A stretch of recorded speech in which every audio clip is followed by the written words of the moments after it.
Oh, dearie me.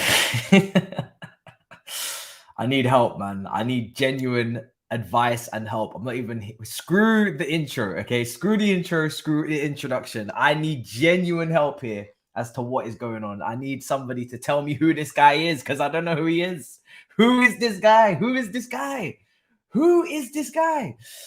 Big up everybody inside the building. Breaking news. Ornstein with the dagger. The watch along is ready to go in an hour, so it's going to be a long stream. We're just going to go straight from this one to that one. We've signed, it seems, we're getting a deal over the line for a new centre back for 45 million euros from Monaco, 25 years old. I'm getting very mixed reports in the chat. I don't know who this guy is. I don't know who this guy is. I'm about to do the bare basic research right now and check out the reaction because I really don't know who this guy is. We may even have to watch a comp together. I don't know who this guy is.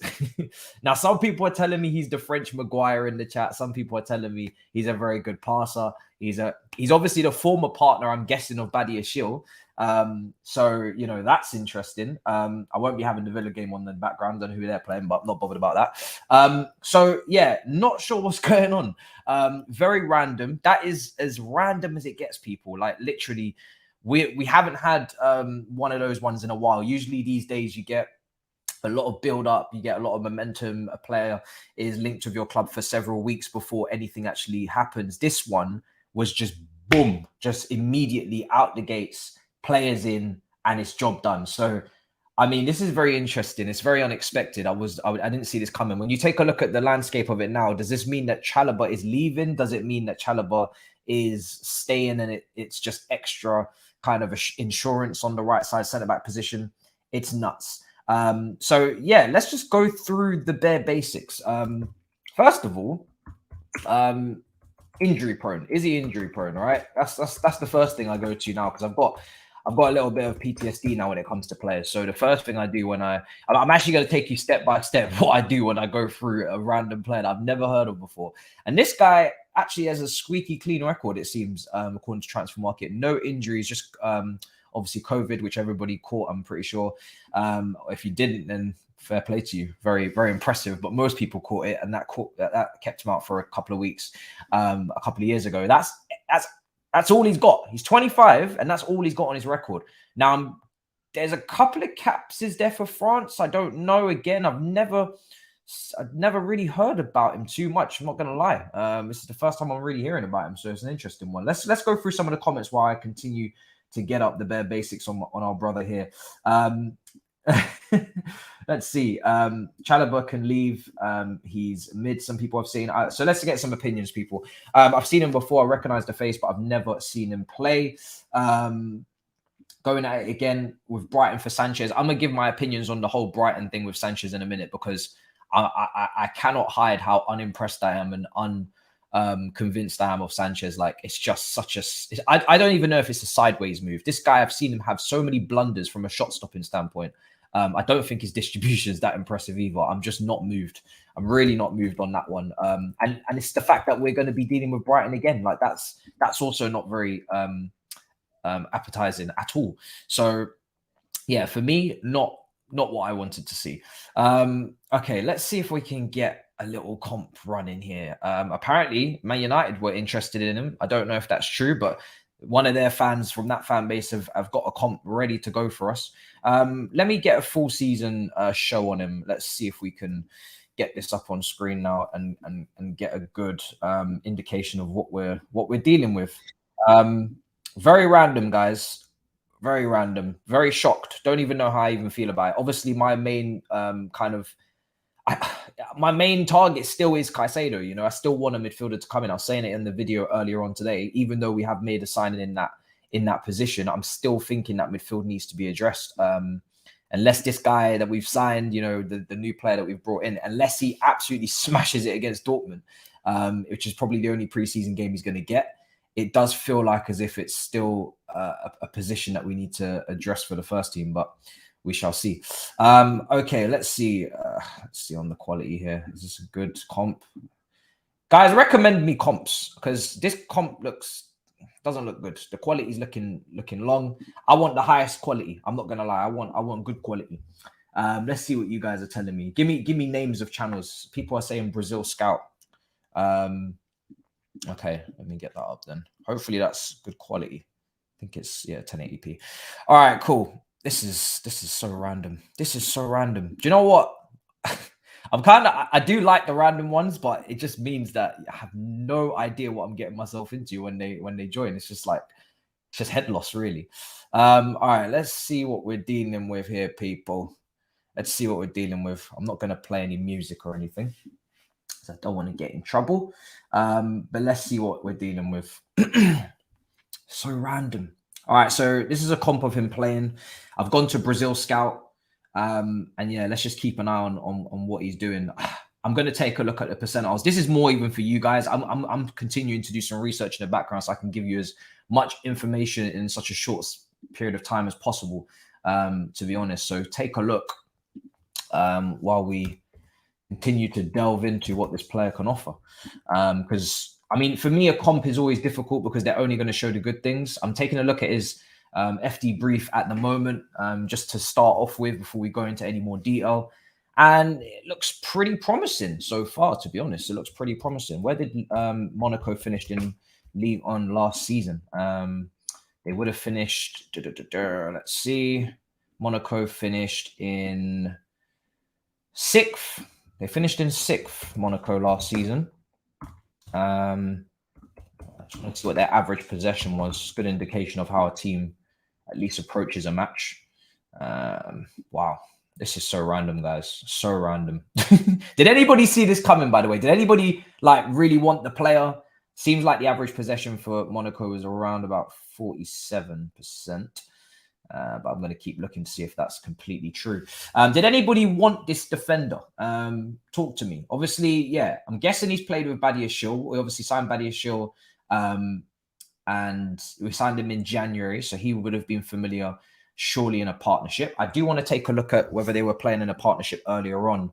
I feel like I've heard his name before, but like I said, I've not watched him, so it's a bit of a weird one. It's a bit out of the blue, but it's a lot of money. It's a lot of money to be spending, so they must be pretty confident. It's not like we're signing one of the young defenders, young proteges that we're going to loan out to Strasbourg. This is a 25-year-old that immediately, I assume, comes straight. No, not assume. He does immediately come straight into the team in terms of competing with Chalobah for that place. So, yeah, it's he seems like a good price. He was linked with United. Yeah, so I was seeing on United that they were kind of making comps for him as well. So I'm kind of like perplexed as to what happened. We are attacking the French market. That's the one thing we can say. We're attacking the French market like crazy. I'm just taking a look at his percentiles, people. Progressive passes, he's in the top 4 percentile. Progressive carries, he's in the top 4 percentile. Take-ons, successful take-ons, top 7 percentile.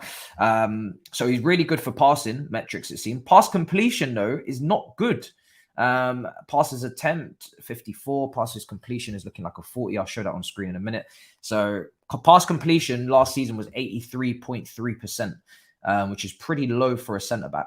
But that may be because he's, again, just to put some context onto it, because his progressive passes are so high, maybe his switches of play I want to dig into a bit deeper as well. It seems like he wants to try the line breaker and he wants to try the audacious, bold pass quite often, maybe. So maybe that's why his percentile and his pass completion is a bit lower than it should be. That's the one thing that I would probably assume is the reason. But yeah, I mean, they're probably ambitious passes. He's probably not playing them very safe. Eunice is in the chat. Big up. We're changing Chelsea into France. Listen, I've seen the Mbappe stuff. I don't really even want to talk about it too much until we actually make an official approach, because I just can't see a world where we're even moving on Mbappe, to be honest. And there was reports a couple of days ago that said that we're not moving on him. So I don't really know why it now is coming out that we are. But we've been linked with Alicia, we've been linked with Turkey, we've now signed this player here. We made a signing yesterday, this morning / and he's going to be joining up in the preseason for the US to be monitored by Poch, and he's also French. So there's just so much French talent coming in. It's a good market to crack. I'm not going to lie. I'm kind of happy that we are attacking the French market. I think it's a great market to go for. There's a lot of players that you know, when they come from France over to the Premier League, they do tend to do and perform very well. So I am quite happy that we've chosen that market. I think we need to stay a little bit away from the Spanish market at the moment, and Spanish goalkeepers, which is Sanchez again. I think at the moment, for me, that is a very underwhelming backward step. I'm looking for real competition for Kepa, not someone that I can point out just as many blunders and issues in their game. He may even probably be worse than Kepa, to be honest. So yeah, for me, that's very uninspiring. I know we've got that Brighton connection to you know, and the goalkeeping coach maybe wants to work with him again. But if we're talking about what we should be doing with the spine, that is not it. You know, we're meant to be looking for the very best. And if you're not looking for the very best because the market doesn't facilitate, then try and get a stopgap. But him as a stopgap, I feel like there's better stopgaps out there. Personally, I feel like that's a little bit of a mess. This guy's never been injured. No, he doesn't get injured at all. I like the move, but not sure if he's a player to impact now. He has to impact now. That's the thing. It's not for Strasbourg. It can't be. You know, he's costing 40 million euros, and on top of that, he's 25. This is the oldest player we'll be moving for in this window. We don't move for players of this age group. So if we're moving, you know, if this gets done, which it looks like it will, I don't think personal terms are going to be a problem. It'll be interesting to see how much does he earn. It's probably a very low wage package as well. He'll be going straight into the first team, people. This is not anyone for this is not someone for Strasbourg, that's for sure. Let's take a look at his contract. Was this an opportunity signing? Contract expiry was in 2025, so still had a couple of years to go. Let's take a look at the weekly wage. What is the potential offer going to be for him? He's on 18,000 a week. It's come up. Let's see if that's consistent across the board. But yeah, I mean, I wouldn't be particularly shocked. Looks like he's on pretty low wages, people. Wow. Let's take a look here. Wow. What a random one, eh?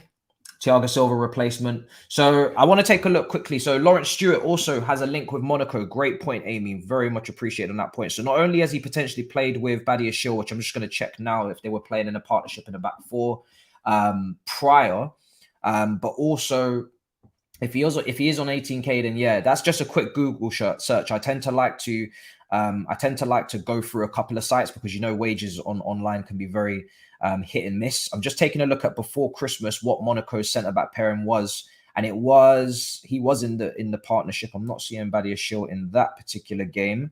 Let's take a look at the 2-2 draw against Lille. Again, he did start centre-back, not seeing Badia Shil. Was Badia Shil injured before the World Cup? He's not in any of the Monaco lineups prior to World Cup so far. Let's see. Okay, here we are. First time I'm seeing them together against Nice in a game, and it was a back three, and it was Badia Shil to the left of the back three, and he was in the right of the back three. Disasi, is it? So how do I? So let's get the pronunciation right. Let's start with that. How do we not butcher this brother's name right now? Let's do that. That's they really trying to get me to learn. I'm gonna have to learn French. You know what I mean? I'm just gonna have to learn French. I'm gonna have to learn French. If that's the direction we're moving in, I need to learn how to speak French. I dropped out of French early in school. Dropped out of French. I didn't enjoy it, and it looks like it would have paid off if I stayed in class and I actually learned. I just found it very difficult to learn French. I'm not gonna lie. I would have preferred to learn Spanish, but it looks like that has backfired, people, because we're signing the entire country at this point. Let's see. Disasi. Okay, Disasi. I'm gonna run with that. Google Translate can't be wrong. Disasi it is. Disasi it is, guys. That is his name. Don't wear it out. Mad. Okay, let's see what else. I'm just gonna run comps because I don't think we can watch it. I don't think we can watch too many comps right now, considering the fact that we have no idea who our brother is. It doesn't seem like too many people in the chat either wanted him, knew about him, or was vouching for him. Obviously, it's a little bit of a left field one, which is not necessarily a bad thing. When Badia Shil came in, you know, not a lot of people knew too much about him, or at least they wasn't, you know, thinking about him in their plans. Next thing you know, the guy is absolutely fantastic in his first couple of months, considering the upheaval and how unstable we were as a team. So I'm with these players that I don't know. I just wait to see how they play for us and can't pass any judgment until then. But I am enjoying the unknown quantities because we're getting them for, you know, less than Premier League tax would cost. And of course, if they end up playing brilliantly well, then you know, the rest we're laughing in terms of recruitment. And obviously with Fofana, you know, he's not out for the count. You know, he will come back, and maybe this is just to kind of take us up until that point. But it would be great if he just smashed it, and we don't have to, you know, worry about how he returns too much, and that he can take his time. So he can be erratic. Someone saying how many goals he bags looking at comp. I'm not really bothered about goals. I want to actually take a look at his height as well. Actually, it's a very key thing for our defense because I've been complaining a lot. Aerials 1, percentile's not too bad. Tackles a little bit low. Interceptions very high. I don't know if he's a bad tackler. Let me know in the chat. I don't know what his tackling technique is. Is he a little bit of a one that dives into challenges? Does he stand up and handle his business? Talk to me. What kind of defensively, what am I looking at here in terms of the player? I'm going to take a look at his height real quick. He's 6'3", so that's a fantastic thing to hear because I've been speaking about it. Our defense from set pieces with the goalkeeper we currently have is a myth. So we need to be winning our headers and winning our duels. Like Matisse, I believe, because he's unknown. Yeah, man. I listen. We've been asking for either go for your top targets, and if you can't get them, then we're looking for you to scout. You know, we've brought in a lot of directors, a lot of recruitment staff. They should be scouting. They should be bringing up some gems. You've got Lawrence Stewart, who had experience with Monaco. He knows that team like the back of his hand. We've got Carl McCauley, knows the Brighton team, obviously the goalkeeping coach as well. They've had a bit of influence potentially. Joe Shields, Man City, Southampton. That's where a lot of the Lavia links were springing from. And then, of course, you know, so for me personally, it feels like, you know, with all that array of knowledge, and they're all coming from good clubs in terms of recruitment. Brighton, Southampton, City, Monaco, you know, these are all good clubs in terms of they've got a past and a history of producing good young talent and recruiting good players. So we should be using that to our benefit and taking that knowledge and using it. We shouldn't be, you know, just trying to splash 100 million in each position for the players that are already bait. And especially in this climate, it doesn't take a lot. Like I said a couple of videos ago, it really doesn't take a lot for a player to become worth 50, 60, 70 million. You only have to have one good season now. So if you get the research done correctly, that is all you need to do is really just skip the step and get the player just before. Let's see. Wow, I'm shocked. Disasi is good though, physical, good on the ball, decent passer, aggressive at the back, not the best 1v1, and decision making is not the best. But we have Kowa and Badiashil as perfect style partner. Interesting. So it seems like as if he's the aggressive one, and because I speak about defensive partnerships a lot. So there's no point having two aggressive defenders. There's no point having two calm, relaxed defenders. You need to have a good combination, a good balance. You look at Vidic and Ferdinand, you look at Terry and Carvalho, you look at Rudiger and Christensen, you look at so many examples. These guys, they balance each other out well in terms of one is the aggressive, they're on the front foot, they go up for the duels, they step forward, you know, and they get touch tight, and the other one backs off and reads the game better and is a lot more composed and calm. You tend to want to have one of each. You want to have one of each. So if he's the aggressive one out of the two, then it sounds like as if hopefully it's going to be a balance for sure. But yeah, in terms of 1v1, that does worry me because of course, you know, we've got wingers to be dealing with. They'll square you up as well if they get past the right back. So hopefully he's not too bad in that regard. People comparing him to Maguire, assuming based on Twitter comments, they are not similar at all. He's not also that slow. The fact that you said that slow does worry me a little bit. I would assume, you know, if you're going to press from the front, you're going to want to be compact. You're going to want to push the team up. If you want to, you know, engage with the ball high up the pitch, you need to push your defensive line up. That means you need to be quick for me. So if he's not that slow, that's a little bit of a concern because that means he's not quick. So yeah, let's see. Let's see. Reporters should just admit they don't know Chelsea dealings moving in silence. I mean, listen, sometimes they do, sometimes they don't. It's good to see that we do things under the radar. I've been saying that it would be great if we just, you know, kept our mouths a little bit more quiet over the window and just did our business like this. This is kind of very like Liverpool-esque, I guess, since the whole Van Dijk, you know, incident happened with Southampton and them tapping up the player, they've moved in a much more silent manner in terms of their dealings. They don't go so public, and it doesn't seem to circulate so publicly what they're doing. That's kind of what I want us to get to, because you don't gain anything from going public with what you're doing. All you do is either invite bidders and invite attention, or you just potentially actually put off players. Man said Disasi, sorry. You just I was thinking French, and his name just popped into. It's going to be difficult. I'm not going to lie. This guy's going to have to be a legend at the club for me to not think Disasi, because that's the first name that pops up when I think French. But yeah, in terms of other players maybe being put off because they see that you're going for players in their position, if you're trying to operate with multiple players at once for one position, if it all goes public, then you might put them off because they can see that they're not first choice and they're not your go-to guy, and you don't maybe rate them as highly as you should. So there's not really much you can gain from having all your business out there publicly, in my opinion. Let's see. He's not slow like Silva or Chalobah, so that's a positive. I'll trust the scout over some random United wafflers. He can also play the DM position. Okay, so I mean, I'm not aware of any other positions. So let me see if I can take a look. Let's go player profile. Okay. Monaco last season, what kind of formations? I'm guessing they're playing back fours over there. Let's take a look. I like to see formations-wise what the previous team was playing for the majority of the time, just to see if they're having to adapt from a back three. But it looks like Monaco for most of last season were playing a back four. I'm seeing 4-4-2, 4-4-2 again. Seems like 4-4-2 is kind of what they were going with. Sometimes they played a back three. Funnily enough, Malang Sarr actually was on loan at Monaco last year as well. So there's a lot of links. And he was playing alongside this defender in a couple of starting 11s and even in the back four against Bayer Leverkusen. They played together as a partnership. So Malang Sarr will know him quite well. Not that Malang Sarr should be staying. He should be gone. But interesting. There's a lot of ties here. There's a lot of ties. Badiashile, Malang Sarr, there's a lot of links. Okay, interesting. Let's take a look. All right. Let's see. So that's still okay. Interesting.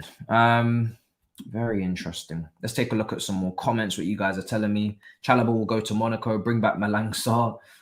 Think Rudiger comp when you see him.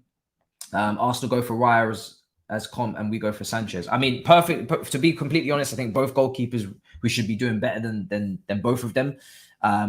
So yeah, I wouldn't really be jealous of Arsenal. I think it's an interesting situation that they're going for another goalkeeper, but the goalkeeper that they're going for is not a clear upgrade on Ramsdale, in my opinion. So it's kind of like just competition, and I don't really believe in competition. I've said this with Kepa. I want an undisputed, clear, quality number one in goal. I think that's what most top teams should strive for. You don't rotate in the goalkeeping positions. And from even speaking to one goalkeeper on this channel in Begovic, goalkeepers tend to want to know if they're first or choice or second, because it's a different mindset. It's a different kind of approach to the season just mentally. So for me personally, I'm not a big fan of rotating goalkeepers or having goalkeepers that are close in ability. All that tells me is that the goalkeeper is not good enough. Because if the goalkeeper was good enough, you wouldn't be rotating and you wouldn't be looking to see who's the better goalkeeper. You would just have a world-class keeper that nobody really can compete with. And if they're that good, then they don't want to be second choice and they're gone and they're off the market that way. So either way, you shouldn't really have you shouldn't really have them, competing like that, in my opinion. All right, let's run up a final comp here. Let's see. I'm just kind of giving all three of these comps a go. I would love it if they, did well, I guess mistake comps would be a little bit demoralizing for the player, but it would be nice if there was a bit of a variety, just so we can see what he's weak at as well, I guess. But okay, let's take a look. So yeah, Monaco looked like mostly they were playing in a 4, but sometimes they played in a 3. He should be winning his aerial duels if he's that tall as well. 6'3". Not expecting any weaknesses there. He's not worth 45 million. We are screwed, I bet you. Have you watched him, brother? Or are you just saying that? Listen, you see this? You see on Sanchez, we shouldn't be spending a penny. You know, giving Brighton money is not something that I advocate for. Do you know what I mean? Like, let's be honest. This club have been taking the piss with us for quite a while now. So I wouldn't be giving money to Brighton for Sanchez, especially not 30 million. They're looking to get rid of him. They said they're even open to a loan. So we should not be helping Brighton at all. Either we do a loan for one season, which even then I'm still underwhelmed because again, I would just prefer to get someone better. And that's Max alone to compete with Kepa. I don't want him signed up permanently at all. For me personally, that's just an absolute no. Giving them more money when we should be getting Caicedo is crazy. He's their second choice goalkeeper. And I would even say that from when I've seen Still come into goal for them, I think Still's been even better especially from a distribution standpoint. I think Still has leveled up that Brighton build-up play for sure. I don't think they've definitely not lost anything in their build-up. I think they've actually improved. So he's now become second choice goalkeeper at Brighton. It's not like as if Still's not performing. So for me, yeah, I'm not convinced. I'm not really happy with the target, to be honest. I think it's a bit lazy, and it's not like as if he's performing brilliantly in the Premier League. You can go and look at his metrics. They're not really that impressive. So I'm not really moved. I'm not really happy. Arsenal's Paul is mad. I don't think getting Raya from Brentford, who really wants to leave Brentford, is really an indication of Paul. I think. But you know, each to their own. For me personally, I don't think that's a massive indication of Paul, but that's just my opinion. Do you know what I'm saying? That's just my opinion. So it looks like he's going up for some headers here, getting a couple of goals here and there. Let's take a look. So I was actually trying to look at the player profile. Well, obviously, I'll probably, you know, when he assigns officially, I'll come with a proper video. The reason why I didn't do a video is you know, it's pretty obvious. We've got a game against Fulham that kicks off at 7:45. My watch along is going to start in about 40 minutes for that, and yeah, just I got to put a review out for that. So there's just no space to be doing another video. But I'm going to do, when he's officially signed up, we'll drop a video on him and kind of conclude and put all this information into a bit more short form. I just want to take a look at the player profile a little bit here and see a little bit more detail, but I might even dig deeper on certain things. Let's take a look at the percentages actually for last season. So European Championship, we don't want to see that. Last season, let's take a look. He's definitely playing right side centre back all the time. Played 38 games, started 37, 3 goals last season, 3 assists. Let's see. His passing completion for long range passing is about 52%. Chipped passes 48%. Accurate crosses 21%. I think he's just a very, very brave passer. I think he's a very bold passer, which is why his percentages kind of drop. Still is 32 years old. Let's see. Okay, so let's see. Dribble pass per game 0.4. Tackles, what we're looking at. Errors, no errors leading to goal. Couple errors leading to shots. Successful dribbles. Duels 1. So duels 1 is 59% overall. Let's see. 70% for the aerials, which is massive, because remember when we was comparing Gurhi and we was comparing Gurhi and we were looking at also Chalobah as well. Gurhi's was 50, like mid 50s. So it wasn't great, but it wasn't bad. And so this would also shut that down. There'll be no move on Mark Gurhi now as well, after we've just, you know, looked like we're bringing in this player. So that stops that talk. But also Chalobah's was all the way down at 49%. For Eric, he was actually, you know, not even above the average there, not even above 50%. So his aerial duels was quite poor. So this is a great upgrade in that aspect with 70%. Someone was saying that he can be dribbled past and his decision making is a bit off sometimes. His ground duels is 47%. If you compare that with Gurhi, I think Gurhi's was a lot, obviously a lot better. I think his was around about, I think it was in the low 60s, I think. Let me take a look. Yeah, 68. So from a ground duels perspective, he's a bit lower. From an aerial standpoint, he's a lot higher. So that's your trade-off on that. Let's take a look. What else is there? Pretty happy with, yeah, interesting. Possession 1, nope, not interested in that. Yeah, I think that just the decision making, what you guys are talking about on the ground, and obviously when he's being dribbled at will be interesting. That's the first thing I'll be looking at. His long range passing is fire. So random. This confirms to me that Silva is gone next season. I think that's probably the right decision. I don't think we can keep squeezing the Silva sponge. I've said it before. I feel like we're kind of pushing our luck. Yes, he's kind of a fitness freak and he doesn't really get injured, but he does pull at his hamstring sometimes, and he does tug at it if he's overstretched and he's pushed to his limits. And he's had to make some sort of defining tackle or defining stretch. I just feel like we need to start trying to move into the next. We need to be moving into the next era of the defense, and he should really be on the bench and only be used on special circumstances. If we're still relying on him defensively, then we're not preparing ourselves very well for the future. I haven't seen Saeed's tweet. I have not. I'll take a look now. He has 46 accuracy, 31. Man said on FIFA. 46 agility, I guess. No, sorry, 31 agility and 46. I don't know what that is. ACC. I don't know what that is on FIFA. Man said he's going off FIFA. Oh my god. Better actually. If you want a game to actually take semi seriously, you're better off going with Football Manager than FIFA. FIFA's a terrible place to go to for actual realistic ratings. But if you want to go to Football Manager, then I'll take it a little bit more seriously. Okay, let's see what Saeed said. Not that he's not going to come with the fattest agenda ever, really. I know he ain't watched him, so I'm here for this. Let's see. No, this is too soon. No, that's about the goalkeeper. Okay, he hasn't tweeted about our guy from what I can see. Seeing some nice switches of play. Seems to be something that he does often, and it's in his game. And that will be an interesting dynamic, because we know that Chilwell likes to make those really far post runs, and makes those runs off the ball to try and crash the box. So it'll be interesting to see if he can build up some sort of relationship with Chilwell on the other side if he plays, and he makes those switches and he tries to find him. Obviously, Mudryk will be out there as well.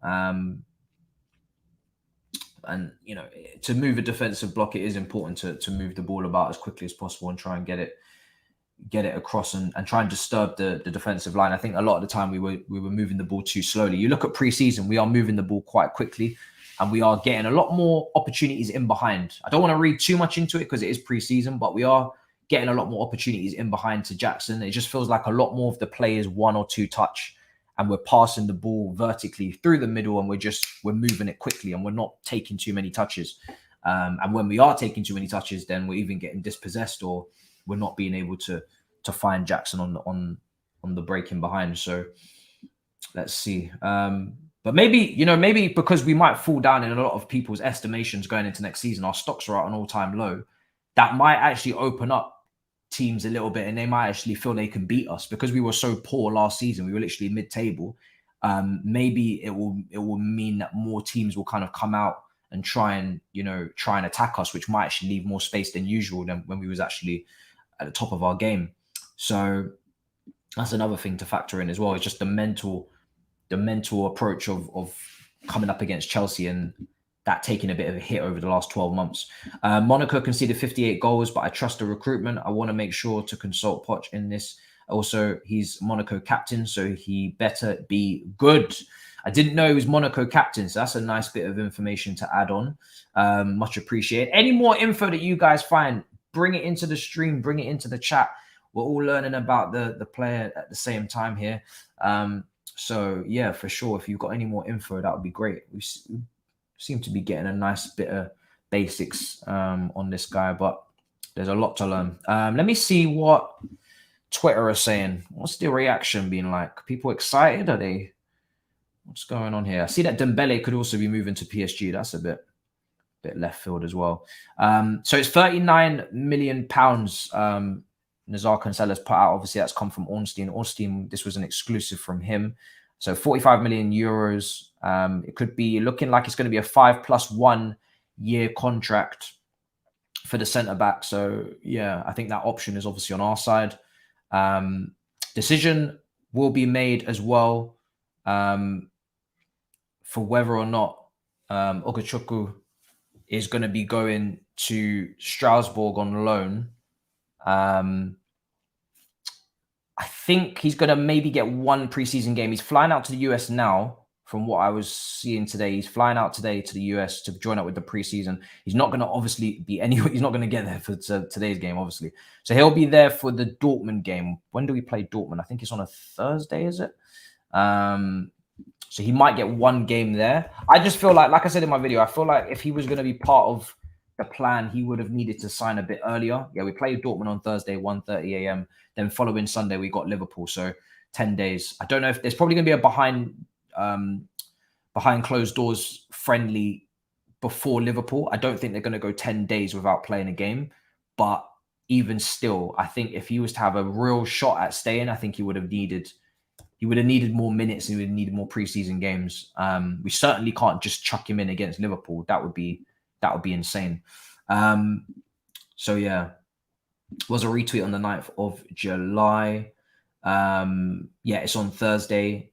He's in the French setup, so can't be horrible, can he? How many caps has he made? I think I saw that he's made 4 caps. I think it's that he's made 4 caps. I don't know. I don't know if that's completely correct because I don't really remember him playing for France too much. But yeah, if you can get into that French setup defensively, then you must be something decent because that is a very difficult national team to break into. He's played more passes into the final third than any other centre-back in Ligue 1 during the 22-23 season. He's also a big threat from set pieces. Great to see. Great to hear. Joins on a 6-year deal. Fantastic. Keep getting your information in, people. Love to see it.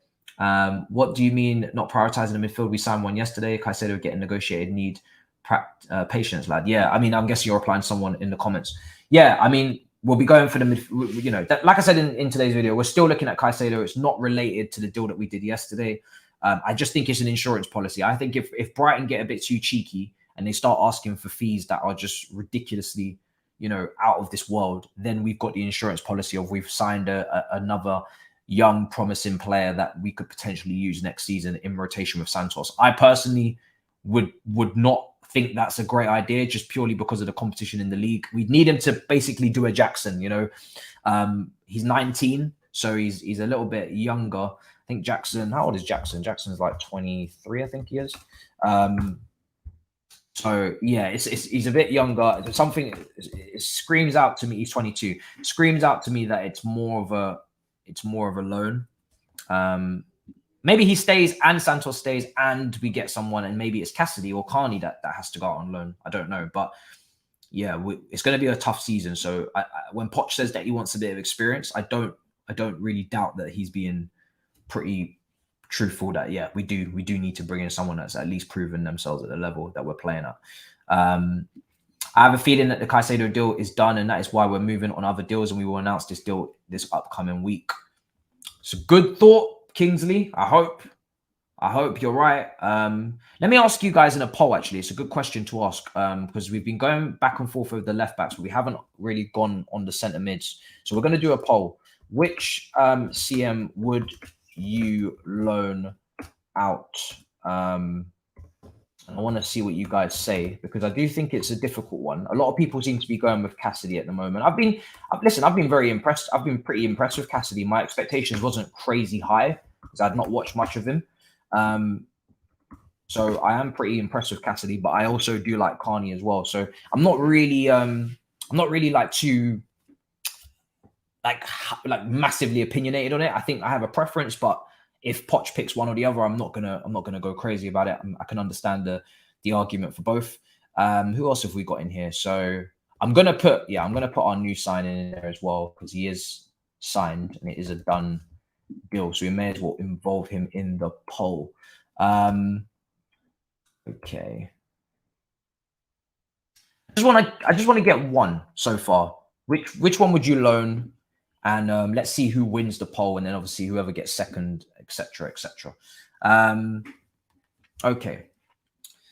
I don't think we can learn Carney. Well, let's get the votes in. The poll's up, guys. So let's get your votes in. Let's see what you guys think in terms of who should be loaned there. It's an interesting one. I guess it depends on how you see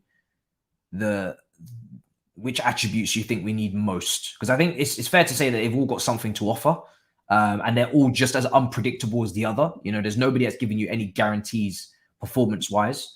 But it depends on what attributes you rate and rank higher, what we lack, what you think we need, what you think we could do without, etc. So it's I don't think it's him and Lavia are quite similar. Yeah. I was seeing that. I think to be honest, defensively he looks a bit better than Lavia from what it seems like from a attributes metric standpoint. In terms of, it looks like as if he's a little bit better defensively. However, the only thing that I would say to just kind of slightly caveat that is that obviously Lavia is coming up against probably better forwards. You think about, you know, the forwards in the French league, and then in comparison to the forwards in the Premier League, you'd say that Lavia is probably coming up against better attacking quality on a more regular basis, at least as well. Potentially, you know, the French league deserves some base level respect. You know, it's not a farmers league. It deserves some respect because everybody's trying to recruit from there. So there must be very good players there. It just hasn't got the same entertainment values as the Prem and the same hype. But the national team's flourishing and all the talents are coming from this country. So you have to give them their respect if you're taking all their players. But I would say that Lavia's probably playing, you know, he's got more difficult, you know, level of quality of player coming up against more often. And also he's playing for a much worse team as well, which is fair to say. I think Rennes finished 4th last season in the French league. So he's not in the worst team in the French league for sure.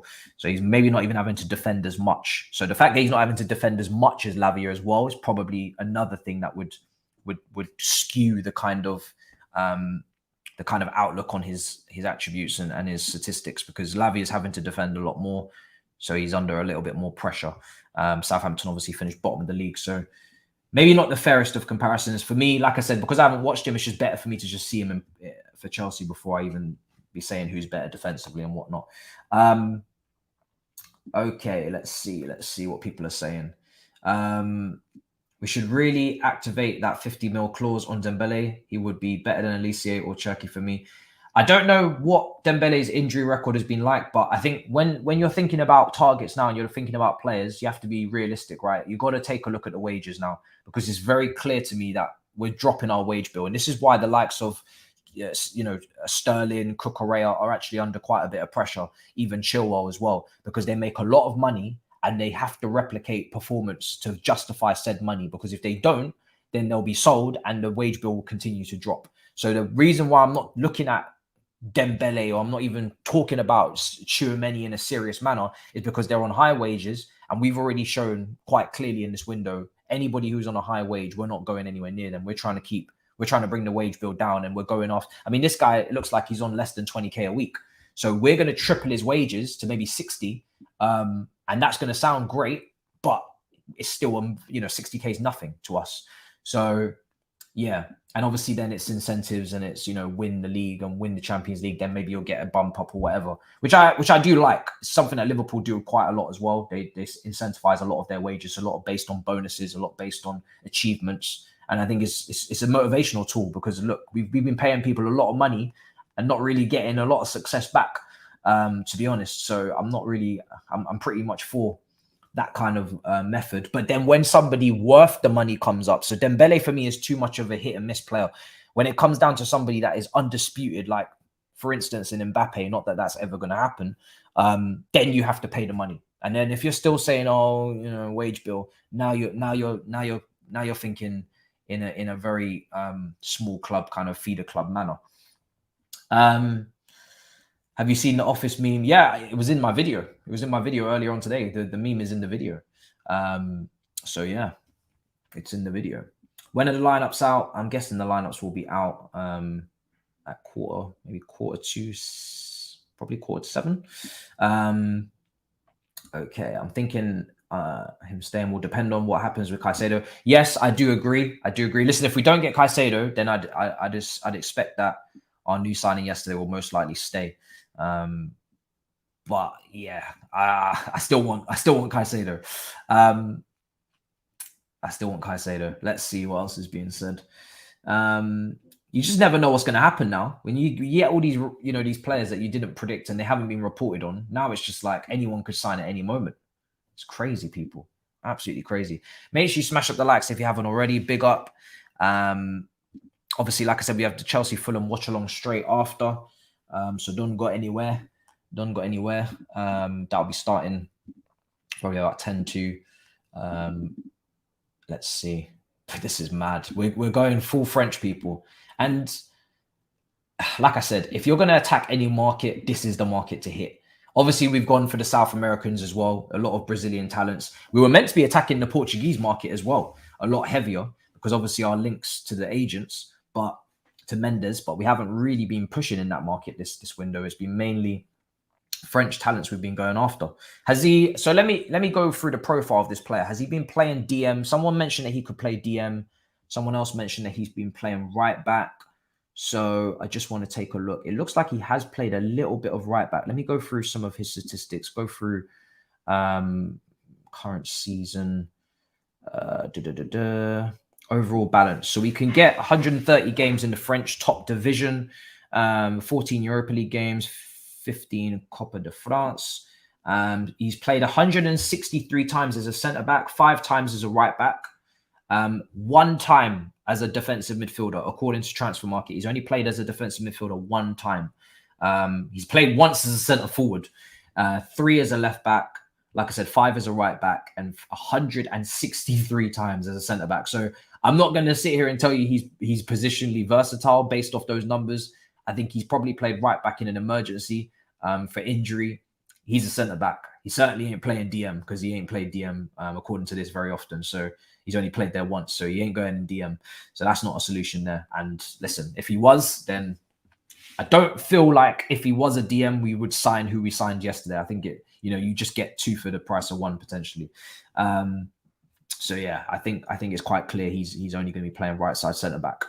He's played in a 3, because they have been playing a 3 at times this season. We've been playing as a 3. If you remember our game against Brighton, we did go with split centre backs. We pushed up. Well, we actually tucked in Gusto really and made him more inverted. Pushed out Colwell to the left, allowed him to play those long kind of wide passes out into the channel to a Mudryk or Chilwell, whoever was out there, and then had the centerpiece in the middle. So he's used to that. He's played in a 3, so that's good. He's versatile. I feel like now as a centre back, you do need to be able to play both. You need to be playing in a 4 and a 3, because just in game now, people are changing their systems. They're not just sticking to a 4. Even though Pochettino, we know he's used to a 4. At PSG, he's played a 3 as well. So you just need to be able to go between the 2, and you need to be comfortable. You can't be having head loss when we go to a 3 mid-game and saying, "Oh, I don't know how to play in a 3." Those days are over, man. You need to be versatile. So he's played in a 3. Monaco have played in a 3, so that's that comes as part of it as well. This move tells me Silva will be spending a lot of time on the bench. Yeah, so I mean, it all depends on what happens with Chalobah, because we've been hearing that Chalobah is kind of available for sale. We've been hearing that Chalobah is available to leave for the right price. I've been saying that we're massively undervaluing him by looking at this 25 million offer or whatever it is from Inter Milan. That's not enough. This guy's contracted until 2028. We should be minimum, in my opinion, looking for about 35 million. So if you are going to sell him for 35 million, then the centre-back landscape doesn't change. We go back to having 4 available for Fana injured for the season. You got, our new signing potentially here, Silva, Colwell, Badiashile. You got a Monaco partnership, 1 academy product, and 1 older centre-back. If Chalobah leaves, if he stays, then, Pochettino keeps speaking about cutting the numbers down. We did that on All You Can Eat Chelsea. We tried to trim it down as much as possible. I think it's very clear now that Humphreys will go out on loan. A lot of people forgetting about him. Humphreys, who we've seen quite a lot of in pre-season, playing left side centre-back, probably both-footed it seems, potentially. But he'll probably be going out on loan now, Humphreys, because there's no way he's staying with this new guy coming in. So that's the first thing. And then, yeah, depending on whether Chalobah stays or goes will depend on Silva's game time. If he leaves, then I think Silva's just as likely to play as anybody. If Chalobah stays, then I don't expect to see Silva too much. We still have Malang Sarr. We do. Listen, he'll be sold or even just let go for free. I believe. I don't think any there's any involvement for him this season. That's for sure. I think he's part of the squad that have been told, like, yeah, you can find your move. Okay, let's see. What else is being said? The game hasn't even kicked off for Chelsea versus Fulham, so you don't need to worry about the score because it's not started yet. Let's see what else is being said. We sold him. I thought Malang Sarr was supposed to be sold to Strasbourg. Has he been sold? Have I missed that? Oh, listen, if he's been sold to Strasbourg, that makes perfect sense. He needs game time and he needs a new club, and we need to get him off the books. He's on 100,000 a week, you know. So Malang Sarr does definitely need to be moving to Strasbourg if they're interested in, you know, if it makes sense for both parties. I mean, Strasbourg finished 5 points above the relegation zone. So it's not like as if they're one of these top teams in France. Obviously, we're trying to bring them up a level. He played 13 times for Monaco in Ligue 1 last season, 3 Europa League games. He wasn't really a starter. So he was on the bench. So yeah, I think, listen, if they can take him, then that's great. Let's get him off the books. He's on 100K a week. He's going to have to bring his wage down. His contract expires probably. His contract is long, man. That's the problem with him as well. His contract's quite long because we only just signed him recently and it was on a free. I think his contract expires in 2025. Yeah, 2025. So he's still got a couple years left on his contract, people. We did put him on 100K, yeah, because he was free, because he didn't cost anything. Yeah, he plays as a wide, yeah, he plays as a wide centre back in it. He plays as a right centre back in a 4. We need Cherky, Matt, or Elise. Let's not pretend Madueke and Sterling is good enough for right wing. I think a lot of people are making a lot of conclusions on Madueke too early. He's only been here for a couple of months. You know, let's see how Poch develops him. I think there is definitely things to improve on. I'm not really looking at him as a goal scoring winger as of yet. I think I'm more looking to Mudryk for the goals, to be honest, and I'm looking at Madueke more for the chance creation. He's got great dribbling, successful, you know, take-ons is all through the roof last season in the Premier League. He just needs to refine his end product with the cross, with the pass, and as if he can get those two things right this season, he's going to set up a lot of chances for people. And then it's down to hopefully most of the other attackers to take them. Obviously, you want him to chip in with maybe like, you know, 5-6 goals, but I'm not looking at Madueke right now looking for too many goals. I'm looking for a lot of chance creation and a lot of assists. So yeah, for Madueke, I think it's important to just, you know, calm down on him. For me, he's come into the most unstable Chelsea team of all time. So for Sterling, though, listen, Sterling needs to fix up. He's on a timer. You know, whether he likes it or not, he's on a timer. When you make 300K a week under Todd Boehly, you're on a timer. So if he doesn't play very well this season, I think next summer he'll probably be out the door. So he's got a big season ahead of him, especially if Angelo goes to Strasbourg, rips it up. You know, who else we could sign? We never know. Elise, you're talking about there. Elise, his release clause is not active. And I think, you know, for me personally, I feel like Man City are probably making more sense to go and get him because we do have a lot of right wingers on the books. Angelo hasn't left yet. I assume he is. And I kind of started to mentally, you know, kind of accept that he's potentially going to be going because it just seems to be realistic, but it hasn't happened yet. So you have to kind of wait for that to be done as well before we say go and look at another right winger. But for me, we need to probably look at what we need to look at is the futures of Gallagher. Because if Gallagher's staying, I've said it before, if Gallagher's staying, his best work is done as a pressing 10, you know, or his best work is done as an 8, really. His best work is done as an 8 because you don't want to play through Gallagher. You play him in as an 8, you use him as your shuttle bus, and he's the one that goes box to box, wins the ball, presses high up the pitch, gets a couple of goals, and he just gives you the energy and covers the ground as an 8. Then you lopside your team and you play through the left. You know, you're not really playing sometimes equally through both sides. You look at Arsenal, they play through Odegaard. They let Xhaka kind of do the shuttle bus work on the left. They play through Odegaard. So the idea with Gallagher is you play him as a right-sided 8 and you'd play through the left, which is probably Enzo in a 3. But we don't play a 3 at the moment. Mainly, it seems to be a 4-2-3-1. So then if you're playing in Cuckoo just behind, you know, the striker, then Gallagher immediately assuming is going to be the deputy Maybe when Gallagher plays, we're just going to move to a 4-3-3. You know, if Nkuku goes up front, maybe he's injured. Hopefully not. But if he is, you go to a 4-3-3. Gallagher goes to the right. You play Jackson up top. So just because you play one formation with a starting 11 doesn't mean you don't change it when someone goes out. You may have a plan B. But if he is a backup to Nkuku, that's the only backup position he can really play, because he's of no use to us in the first phase, no use to us in the two in midfield. So he has to play behind the striker, and he has to be this kind of irritable kind of guy that gets amongst it and wins the ball high up the pitch, gets a couple snapshots and that kind of thing.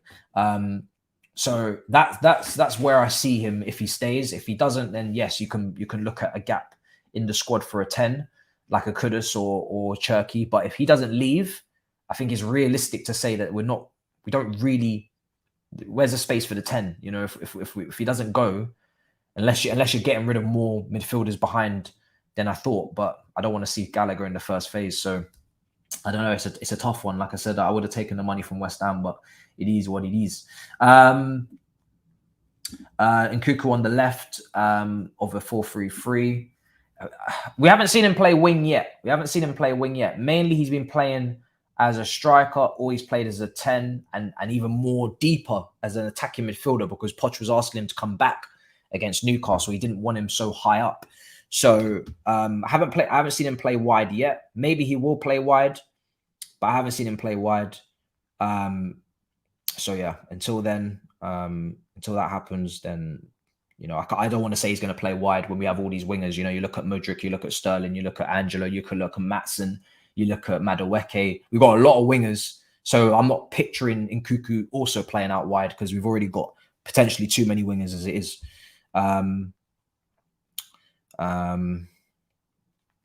So yeah, let's take a look. So PYS has tweeted, I don't know why people are still talking to me about Tchouaméni, at me saying we should go for Tchouaméni. We're not getting Tchouaméni, guys. Let the Tchouaméni thing go. It is not happening, okay? We are not getting Tchouaméni. There's still a few people that believe we are, or we can, or it's possible if we bid. We're not getting him. It's not happening. They're going to use him. He's a good player.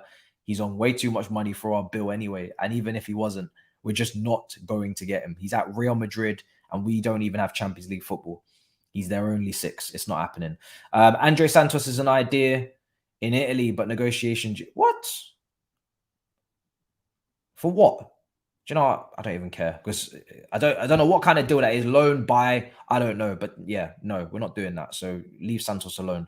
But it's crazy. This guy's never missed a game through injury. 25 years old, and he's never missed a game through injury. That's mad. And he is the captain of Monaco. So maybe we're going to get some leadership qualities here in this team as well. But he is the captain of Monaco. Let's see what else is being said. Is there any more information? I'm interested to see people that follow the French league a little bit closer, what their opinions are on the guy. I'd love to hear about the weaknesses even more than the strengths, because it just preps me for what to look out for more so than just get gassed. But yeah, we're going to be coming to a close soon, people. I wouldn't get too hot and bothered about the Santos tweet. There's no clear definitive loan buy. There's no clear definitive what the deal is. And to be honest, he's been very important under Poch, and he's one of the players that are playing as a 6 at the moment. And he's the only 6 that Pochettino has been using so far. So I don't think he's going to be very quick to let him go. So yeah, let's see. Quick couple of last things before we wrap up. Positioning and reaction are more important than pace. That is a good point. I mean, the only thing is, if you're playing a high line, then obviously you could do with some pace, or your offside trap better be on point. But we saw, you know, many a top defender in the past that played for us that didn't have the most pace in the world, and positionally they were just A1, and they just sussed things out. They sussed out the danger before it happened. I do think this leaves Trevor Chalobah in a little bit of a precarious position, to be honest. But like I said, we shall see how it goes for him and what the offers are. I still wouldn't sell him unless it's a proper offer. There's no pressure. There's no pressure to sell Trev. That's the key here. There's no pressure to sell him. There's no pressure to sell him. So for me, unless a good bid comes in, then you just kick the can down the road. He's still useful to us as a squad option next season if we need him in certain moments. And then I don't think his values are going to drop going into the future windows. He's still quite young, and his contract is long. All right, guys, we're going to wrap up. The watch along will be starting in about 10-15 minutes or so. I've got to just finish making a graphic or two, but I'll be back very soon. And then we'll be just continuing the conversation, but we'll be talking about Chelsea, Fulham, and the lineups and the plan for the game. And let's try and see a team a bit closer to what we're going to see against Liverpool, because it is almost squeaky bum time, people. So I'll see you guys in about 10-15. In a bit, people. Peace. Perfect.